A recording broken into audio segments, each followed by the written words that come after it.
Oke, perkenalkan nama saya Gembar Kasamipat dari grup A. Saya akan menjelaskan tentang pengertian dan ruang lingkup organisasi itu organisasi, perilaku organisasi, ilmu perilaku. Dalam kesempatan ini dosen akan menyelesaikan di akhir dengan dibuatnya kesimpulan mahasiswa. Saya akan menjelaskan tentang ruang lingkup. Ruang lingkup adalah dapat diambil diurai di muka adalah bahwa perilaku organisasi adalah suatu studi tentang apa yang dikerjakan oleh orang-orang dalam organisasi, bagaimana perilaku sikap manusia terhadap pekerjaan, terhadap rekan kerja, imbalan kerja lainnya.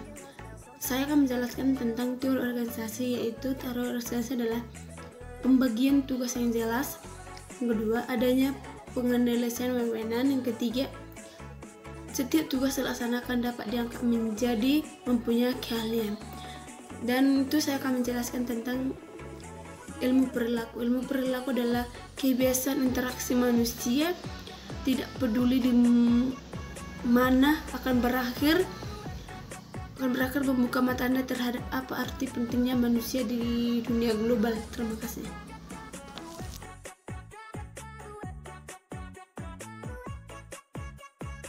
Baik, di sini saya akan menjelaskan sedikit materi nomor 3, yaitu keragaman karakteristik demografis seperti tingkat keragaman dan diskriminasi, dan karakteristik biografis seperti umur, jenis kelamin, ras, etnis, agama, dan orientasi seksual. Karakteristik demografis yaitu ilmu pengetahuan sosial yang mengkaji tentang penduduk suatu wilayah, baik itu desa, kecamatan, kabupaten, provinsi, maupun negara. Karakteristik mempunyai ciri-ciri khusus penduduk yang mampu membedakan dengan penduduk lain.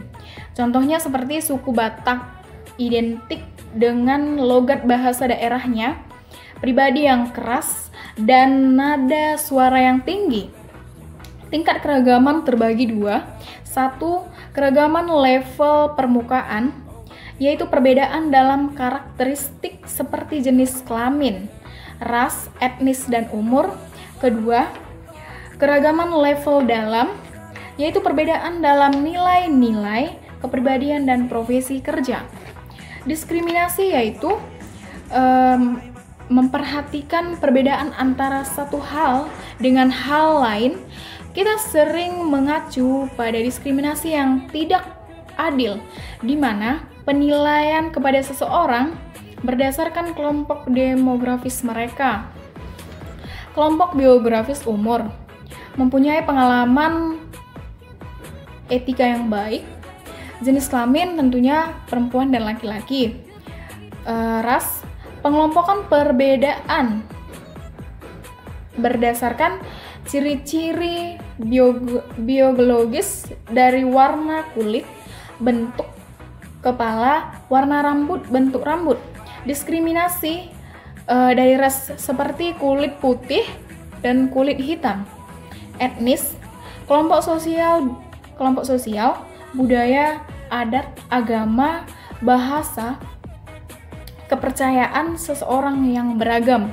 Contohnya seperti agama Islam, Kristen, Katolik, Hindu, Buddha, dan Konghucu, dan lain sebagainya.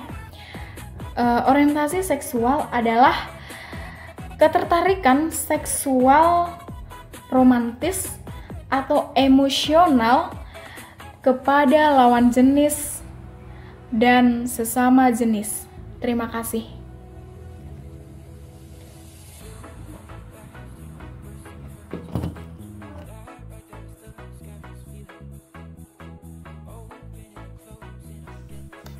Baiklah, saya akan melanjutkan menjelaskan materi, yaitu tentang sikap dan kepuasan kerja. Sebelumnya saya akan menjelaskan apa itu sikap, apa itu kepuasan kerja. Sikap merupakan determinan perilaku yang dimana sikap berkaitan pada persepsi, kepribadian, dan motivasi seseorang atau individu. Kepuasan kerja merupakan sikap atau perasaan seseorang atau individu terhadap pekerjaannya, yang dimana berarti penilaian dari individu terhadap pekerjaan yang sedang dia kerjakan atau yang dia terima. Ada 5 sikap kerja, yaitu pertama, kerja ikhlas, kedua, kerja cerdas, ketiga, kerja keras, keempat, kerja tuntas. Saya akan menjelaskan satu persatu. Yang pertama, kerja ikhlas. Kerja ikhlas yaitu kerja yang secara bersungguh-sungguh, penuh semangat dan tanpa ada keluhan dalam setiap pekerjaannya. Yang kedua yaitu kerja cerdas, di mana kerja cerdas itu harus pintar atau mampu memanfaatkan waktu yang ada, peluang yang ada, dan bisa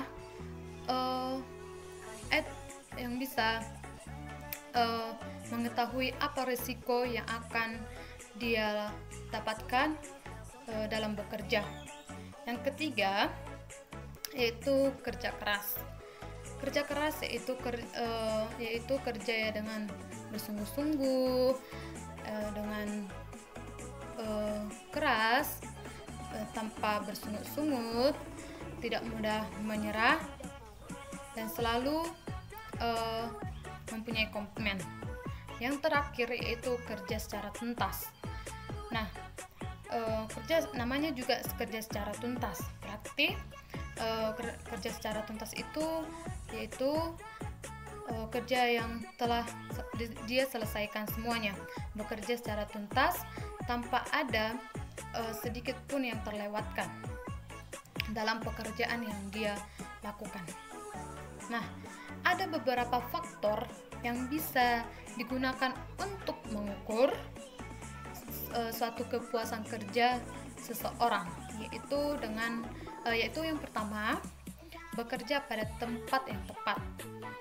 Bekerja pada tempat yang tepat, yang dimana maksudnya seseorang itu bekerja pada tempat yang bisa membawa dia nyaman dalam melakukan pekerjaan tanpa ada keresahan dalam hati dia, yang baik secara fisik maupun mental dari seseorang.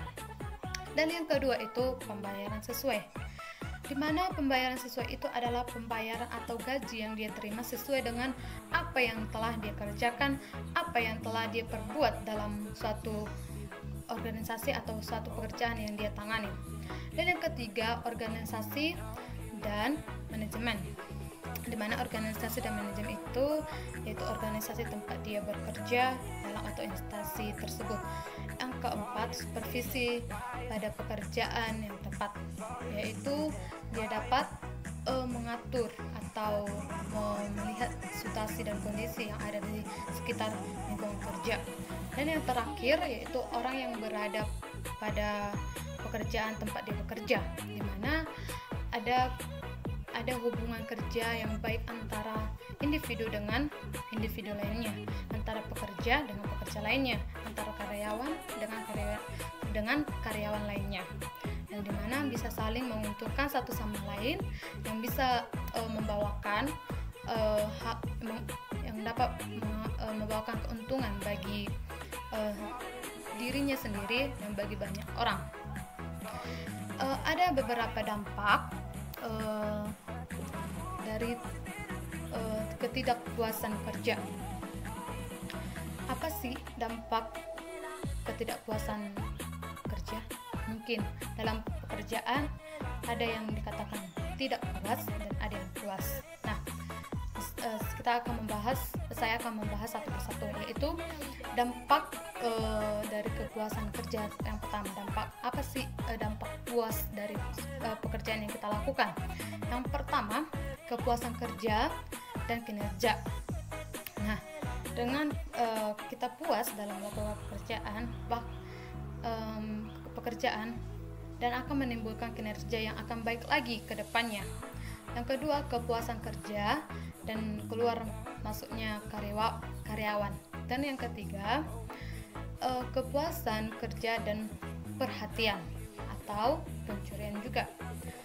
Bisa juga dengan kita puas bekerja, maka semakin banyaknya juga orang yang akan mencuri atau mencari titik kelemahan kita yang akan bisa menyingkirkan kita dari pekerjaan tersebut. Dan yang keempat atau yang terakhir, kepuasan kerja dan hubungan dengan variabel lainnya, yang dimana ada di sini dimaksud motivasi, hubungan kerja yang baik dengan sama pekerja yang ada di suatu organisasi atau dengan hubungan kerja dengan organisasi yang lainnya. Dan ada juga dampak dari ketidakpuasan kerja. Yang pertama yaitu mungkin akan berdampak terhadap produktivitas, yang dimana kegiatan yang ada dalam suatu organisasi itu akan terhambatkan karena pekerjaan yang tidak selesai atau yang tidak memuaskan bagi seseorang. Dan yang kedua itu ketidakhadiran atau absensi. Nah, kalau kita merasa tidak puas dalam bekerja, maka kita akan malas datang ke tempat kita bekerja, dan bahkan kita akan mencari alasan untuk bisa absen, karena untuk menghindari rasa malu, rasa tanggung jawab yang ada di tempat pekerjaan. Dan yang ketiga atau yang terakhir, keluarnya pekerja atau turnover, yang dimana di sini satu yang melakukan kesalahan maka mungkin akan berimbas juga bagi karyawan yang lainnya. Baiklah, materi selanjutnya akan dijelaskan oleh teman saya. Hanya ini yang bisa saya jelaskan mengenai sikap dan kepuasan kerja.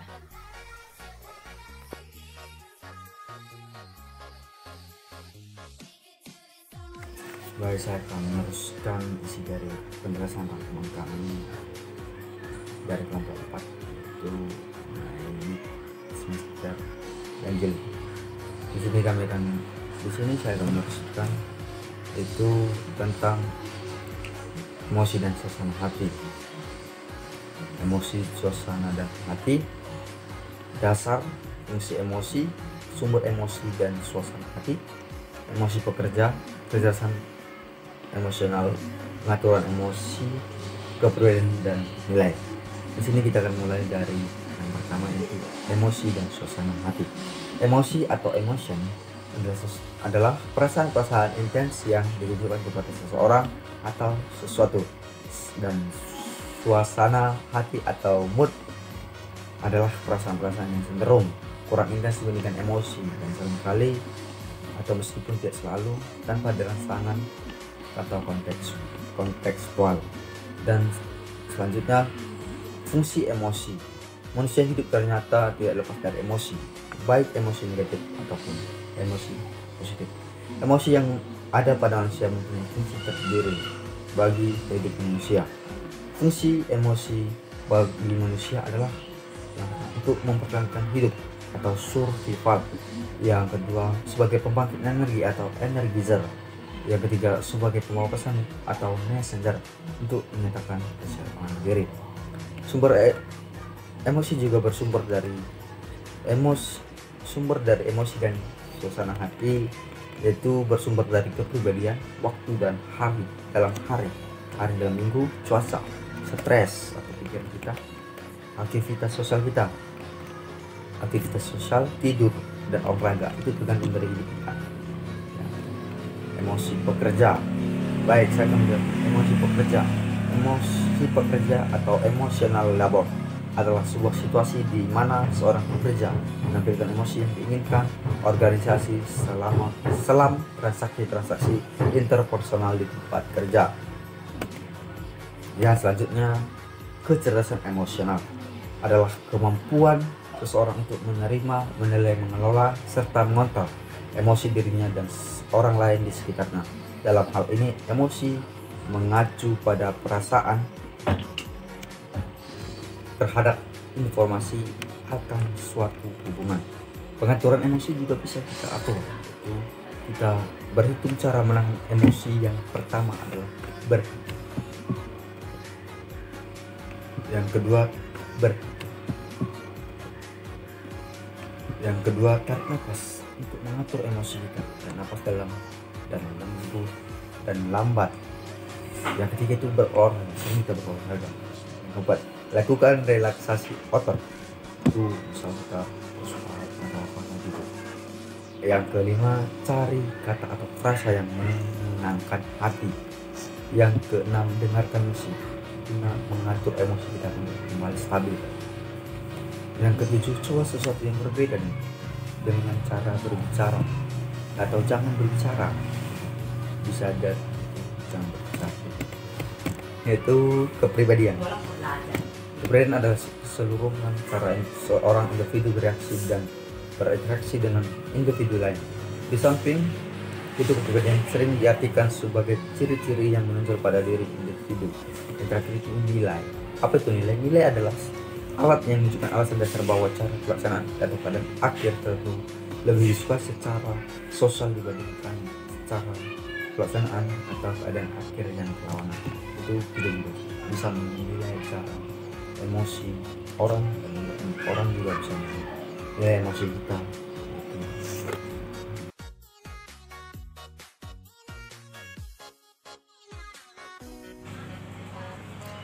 Baiklah, saya akan melanjutkan penjelasan dari teman saya. Yang akan saya bahas di sini yaitu tentang teori motivasi, perilaku individu, perilaku kelompok, dan perilaku organisasi. Sebelum kita membahas tentang teori motivasi, ada baiknya kita terlebih dahulu mengetahui apa pengertian dari motivasi.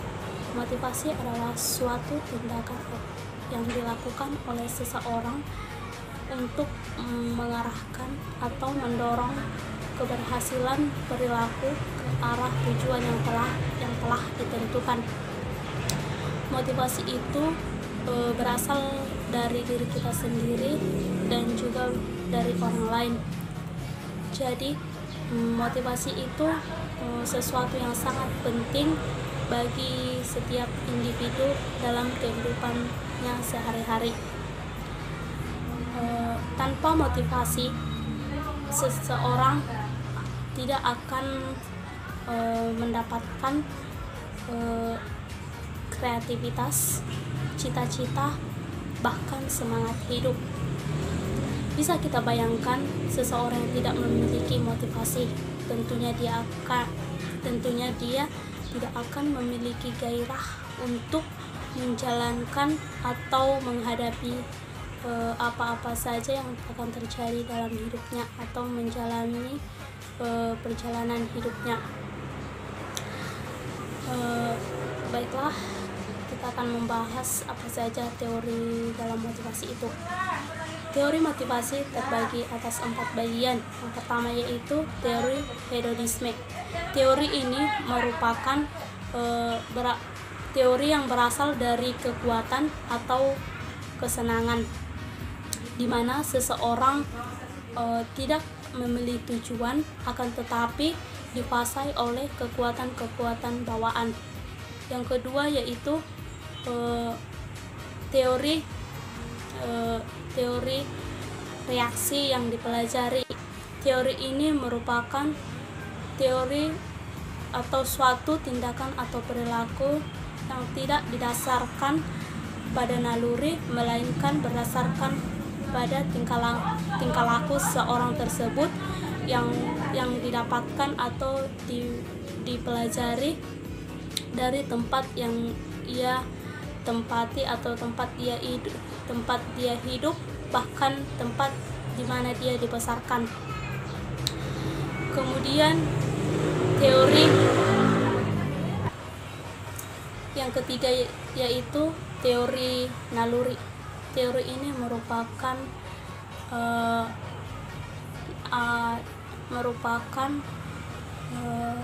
dorongan nafsu dalam hal mempertahankan diri, mengembangkan diri, dan mengembangkan jenisnya. Mempertahankan diri, misalnya seseorang akan mencari makanan jika ia lapar. Mengembangkan diri, misalnya seseorang akan melatih dan mempelajari sesuatu yang belum dia ketahui. Mengembangkan atau mempertahankan jenisnya, misalnya sesuatu atau manusia bahkan hewan akan menjaga agar jenisnya tetap berkembang atau hidup. Yang keempat yaitu teori kebutuhan. Teori ini merupakan teori yang banyak dianut sekarang ini, berupa perilaku yang dilakukan oleh seseorang menurut hakikatnya, baik secara kebutuhan fisik maupun psikis. Teori selanjutnya yaitu perilaku individu. Perilaku individu adalah suatu perilaku yang dilakukan oleh seseorang individu di dalam kehidupannya sehari-hari. Ada beberapa faktor yang mempengaruhi perilaku individu. Yang pertama, kepribadian, diskresi, sikap, keterampilan, dan kemampuan. Mengapa kita perlu mempelajari perilaku individu? Agar kita dapat mengetahui bagaimana sikap dan karakter setiap individu, misalnya dalam suatu organisasi. Selanjutnya yaitu teori kelompok. Teori kelompok adalah perilaku kelompok. Perilaku kelompok adalah perilaku yang dilakukan oleh seorang individu dengan yang lainnya untuk mendapatkan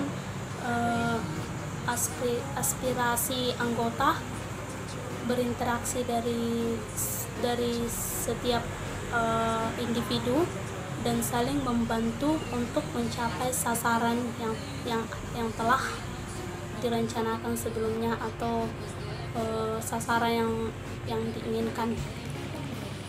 Yang selanjutnya yaitu perilaku organisasi. Perilaku organisasi adalah perilaku suatu disiplin ilmu yang mempelajari tentang perilaku tingkat individu, kelompok maupun organisasi, serta dampaknya terhadap kinerja baik secara individu, kelompok maupun organisasi. Sekian dan terima kasih. Shalom.